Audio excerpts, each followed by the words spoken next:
আসসালামু আলাইকুম। স্বাগত জানাচ্ছি বিডি চ্যানেল 4 রাতের সংবাদে। সাথে আছে আমি লৌরা চৌধুরী। শুরুতে আলমগীর হোসেন সিটি সংবাদ শিরোনাম।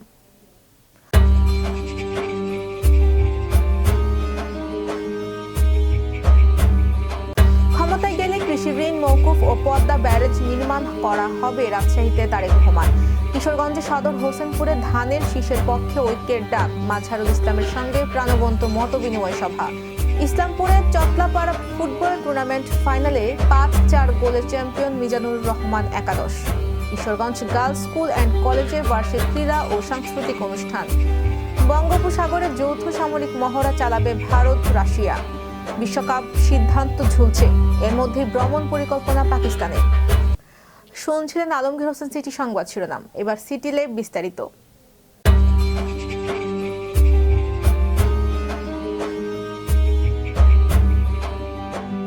দেশের জনগণের রায়ে বিএনপি আগামীতে রাষ্ট্র পরিচালনার দায়িত্ব পেলে কৃষকদের জন্য সুদ সহ 10,000 টাকার ঋণ মওকুফ এবং পদ্মা ব্যারেজ নির্মাণ করা হবে বলে প্রতিশ্রুতি দিয়েছেন বাংলাদেশ জাতীয়তাবাদী দলের চেয়ারম্যান তারেক রহমান। তিনি জানান, একই সাথে কৃষি কার্ড চালুর মাধ্যমে কীটনাশক, ঔষধ, সার, বীজ সহ বিভিন্ন উপকরণও কৃষকদের সহায়তা করা হবে। এছাড়া উত্তরাঞ্চলে বন্ধ থাকা বরেন্দ্র প্রকল্প চালু, রাজশাহীর আইটি পার্ক সচল, রাজশাহী বিভাগে একটি ভোকেশনাল ইনস্টিটিউট স্থাপন, একটি বিশেষায়িত হাসপাতাল নির্মাণ, আম সংরক্ষণে হিমাগার নির্মাণ এবং কৃষি সংক্রান্ত শিল্প স্থাপনে উৎসাহী উদ্যোক্তাদের বিশেষ সহায়তা প্রদান করা হবে। আজ দুপুরে রাজশাহী মাদ্রাসা মাঠে অনুষ্ঠিত বিএনপির নির্বাচনী সমাবেশে তিনি এসব প্রতিশ্রুতি দেন। এবার ম্যাপেল ইন্টারন্যাশনাল স্কুল স্থানীয় সংবাদ।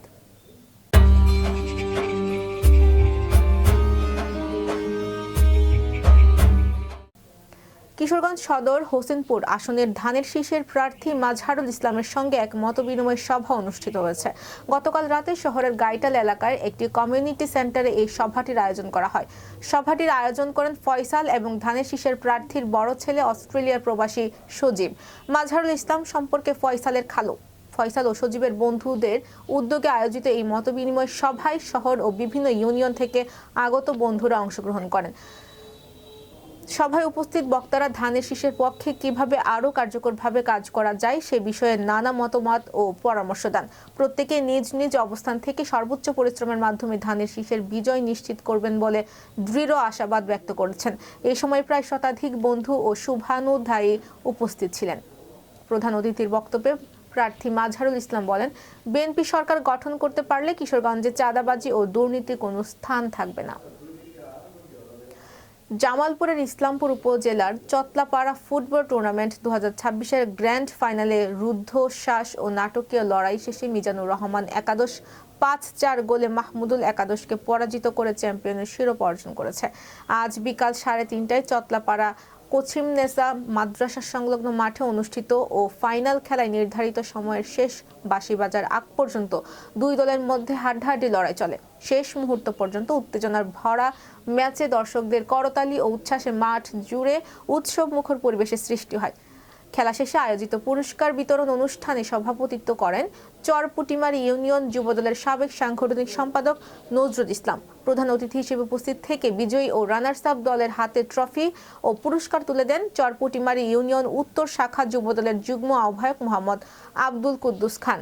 অনুষ্ঠানে প্রিয় অতিথি হিসেবে উপস্থিত ছিলেন উপজেলা কৃষকের সহ সম্পাদক শাহাদাত হোসেন সাজল এবং বাংলাদেশ আনসার ব্যাটালিয়নের সদস্য আব্দুল খালেক। ময়মনসিংহের ঈশ্বরগঞ্জে গার্লস স্কুল অ্যান্ড কলেজে উৎসব মুখর পরিবেশে বার্ষিক ক্রীড়া প্রতিযোগিতা ও সাংস্কৃতিক পরিবেশনা অনুষ্ঠিত হয়েছে। আজ দিনব্যাপী আয়োজিত এই অনুষ্ঠানে শিক্ষার্থীদের স্বতঃস্ফূর্ত অংশগ্রহণে পুরো ক্যাম্পাস প্রাণবন্ত হয়ে ওঠে। অনুষ্ঠানের অংশ হিসেবে বিভিন্ন বয়স ভিত্তিক শিক্ষার্থীদের জন্য নানাবিধ ক্রীড়া ও মননশীল প্রতিযোগিতার আয়োজন করা হয়। এর মধ্যে ছিল 100 মিটার ও 200 মিটার দৌড়, দড়ি লাফ, ব্যাং দৌড়, স্মৃতি পরীক্ষা, দীর্ঘ লাফ, লৌহ গোলক নিক্ষেপ ও ভারসাম্য দৌড়। প্রতিটি ইভেন্টের শিক্ষার্থীরা আনন্দ ও প্রতিযোগিতার মাধ্যমে নিজেদের মেধা, দক্ষতা ও শারীরিক সক্ষমতা প্রদর্শন করে।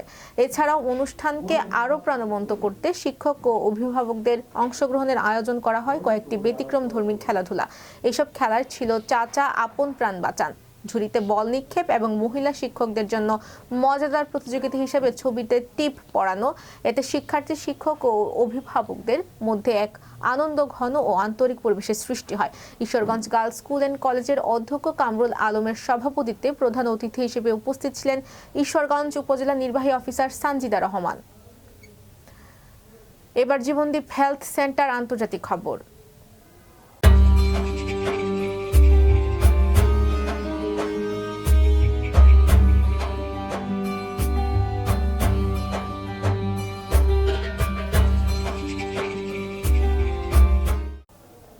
বঙ্গোপসাগরের ভারতীয় অংশে যৌথ সামরিক মহড়ার অংশ নেওয়ার কথা জানিয়েছে ভারত ও রাশিয়া।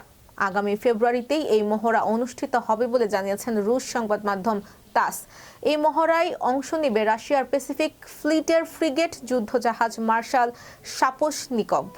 রাশিয়ার তরফে প্রকাশিত বিবৃতিতে জানানো হয়েছে, ওমানের মাস্কট বন্দর ত্যাগের পর সংশ্লিষ্ট যুদ্ধ জাহাজটি তার নির্ধারিত মিশন সম্পন্ন করে উত্তর ভারত মহাসাগরের বঙ্গোপসাগরে আয়োজিত রুশ ভারত মিলন 2026 নৌ মহড়ায় অংশ নেবে। মহড়ার অংশ হিসেবে আগামী 18 থেকে 25 ফেব্রুয়ারি পর্যন্ত জাহাজটি ভারতের অন্ধ্রপ্রদেশের গুরুত্বপূর্ণ নৌ বন্দর বিশাখাপত্তনমে একটি সৌজন্য সফর করবে বলেও জানানো হয়েছে। এবার সিটি কনভেনশন হল খেলার খবর।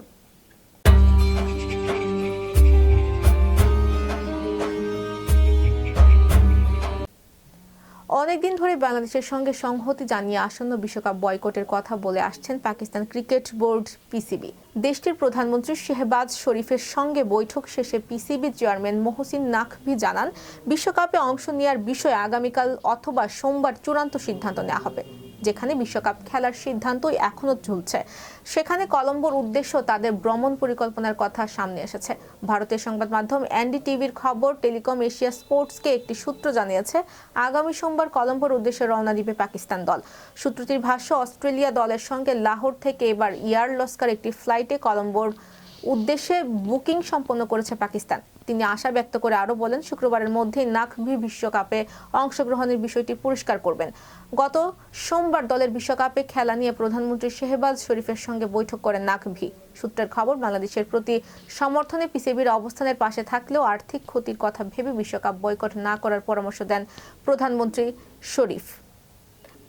প্রিয় দর্শক, এই ছিল বিডি চ্যানেল 4 রাতের সংবাদ। সবাইকে পরবর্তী সংবাদ দেখার আমন্ত্রণ জানিয়ে আজকের মতো এখানেই বিদায় নিচ্ছি। সবাই ভালো থাকবেন, সুস্থ থাকবেন এবং নিত্য নতুন সংবাদ পেতে বিডি চ্যানেল 4 ফেসবুক পেজ ও ইউটিউব চ্যানেলের সাথেই থাকুন।